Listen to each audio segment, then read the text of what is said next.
waaw kii mooy Déthié Fall mandataire national bu coalition. baax na.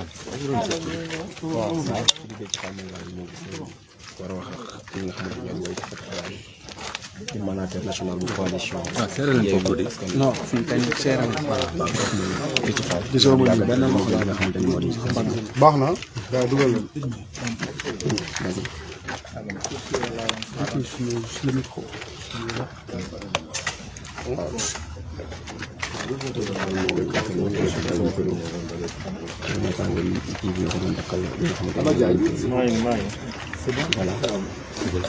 C'est bon.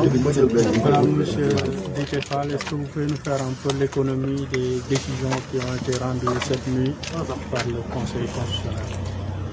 Nous venons de recevoir la notification concernant les recours qu'on avait introduits il y a de cela 72 heures et qui portaient sur l'arrêté du ministre de l'Intérieur comme premier recours, le deuxième recours sur l'excès de parrain concernant la coalition Benno Bokk Yakaar et le troisième recours sur le non-respect de la parité sur la liste des suppléants, considérant que la liste devait être unique et indivisible. Et nous avons reçu la notification de rejet de ces trois recours qui ont été introduits. Ce qui nous met dans une situation inédite d'élection avec des moitiés de listes. Donc une situation innommable, une situation incompréhensible. Il est clair que dans les prochaines heures, notamment avec les autres leaders de la coalition, on va faire une appréciation de la situation et vous revenir. Mais ce n'est pas cette décision qui était attendue de ceux-là qui sont appelés sages et qui, à mon avis, n'ont pas respecté le droit parce que rien ne devait empêcher à la coalition Yewwi Askan Wi d'avoir sa liste des titulaires aux élections législatives du 31 juillet 2021. À chaud, quel est le commentaire que vous faites par rapport à cette décision de rejet? Aucun commentaire à part ce que je viens de dire. Et dans les prochaines heures, nous allons vous revenir. Et pour Benno aussi? Benno, en aucun cas, le recours ne devait être rejeté parce que vous avez tous suivi ce qui s'est passé depuis lors avec les excédents de parrains et le cas est un cas flagrant. C'est eux-mêmes qui avaient, après le dépôt, publié justement le récépissé de dépôt du parrainage et vous avez vu l'excédent que même la tête de liste, Aminata Touré, avait reconnu. Et par conséquent, aucune décision ne devait être prise allant dans le sens de la participation de Benno Bokk Yakaar aux élections. Mais nous allons apprécier dans les prochaines années. Est-ce que dans un cadre consensuel concernant les mutilations, si on peut les appeler ainsi, de part et d'autre, est-ce qu'il est envisageable que tout de même qu'on puisse revoir le calendrier? Je ne suis pas encore dans ça et je ne peux pas me prononcer sur cette question naturellement. Des concertations vont se faire à l'intérieur de Yewwi Askan Wi et on va apprécier cette décision inqualifiable. Mais seriez-vous favorable? Non, je ne peux pas. On n'est pas dans de la compromission, on n'est pas dans ça. On l'a très clairement dit. On est surpris aujourd'hui de cette décision qui ne s'explique pas du tout. Comment on peut aujourd'hui envisager dans ce pays-là des élections avec des listes incomplètes? Déjà, même la liste des suppléants de Yewwi est une liste de 50. Comment dans une même élection, tu peux avoir des listes de 53, d'autres qui sont à 50, d'autres qui sont à beaucoup moins. À quoi cela rime?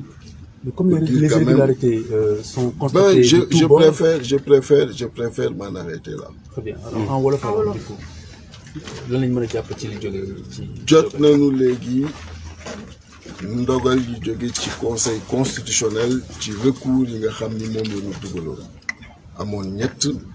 benn bi di contester décision bi nga xam ni moom la ministre de l'Intérieur jël ñu jàpp di décision bu gën beneen bi ci parrain yi ëpp yi nga xam ni ñëpp gis nañu ni Benno Bokk Yaakaar amoon na ko ñetteel bi jëm ci li nga xam ni moom mooy non respect de la parité ci seen liste suppléant alors que ñun mos nañu jàpp ni liste yi ay liste yu unique la kenn mënu ko diviser tey jii nag ñoom ci ñetti recours yëpp rejeté nañ ko maanaam dàq nañ ko mel ne kuy dëggal kon li nga xam ni moom la Antoine Diome def te mu yéem àdduna bi nga xam ni kenn mësul gis élection bu ñuy jël liste yi di ko dogotee wax ni lii mooy dem lële du dem te boo jëlee yenn liste suppléants yi nga xam ni 50 rek la ñu woon ñu war dem di compétir ak ay yeneen liste yi nga xam ni 53 la ñu wala beaucoup moins loolu nga xam ni kenn mësul gis fenn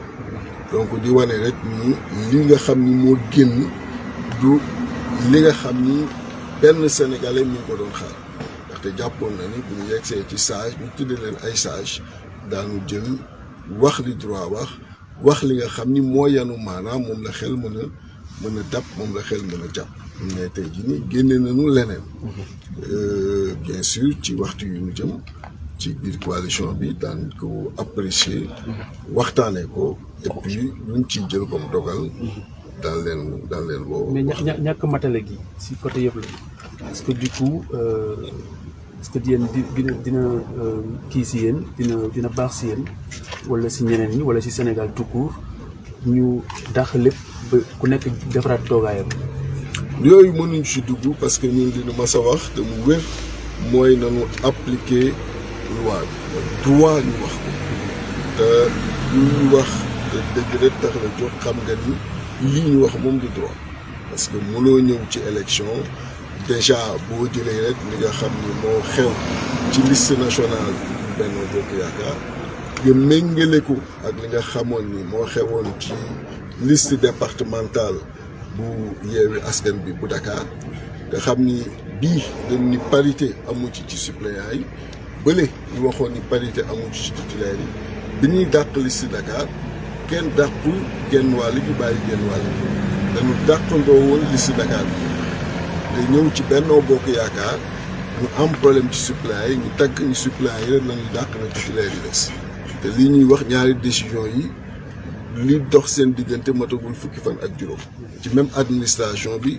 ci même également justice bi donc loolu muy tekki la comme ñàkk jekk gi donc pour wax rek ni li nu mos a wax mooy droit mais yéen ci exemple bu simple bii ma leen jox rek nga xam ni yàggul fàtte xaju fi xam ngeen ni kon ci même administration électorale bi benn décision ci même cas am ñaari décision yu différentes. ñëpp d'accord nañ ni. donc pour wane ni lu ñuy apprécier la ci waxtu bi ñu jëm ci biir coalition bi et puis lépp luñ ci tëral comme doxalin daa ngeen ko xam. mais ñëpp d'accord nañ ni ñàkk jekk gis lépp si côté yëpp la. merci donc est-ce que waaw taxawal bi sama micro Déthié waaw taxawal yow tamit.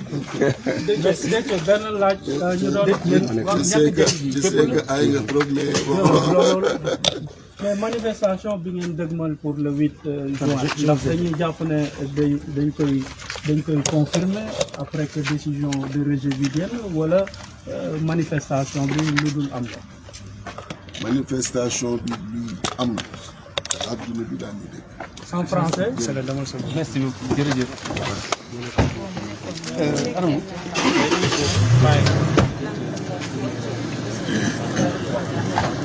ça.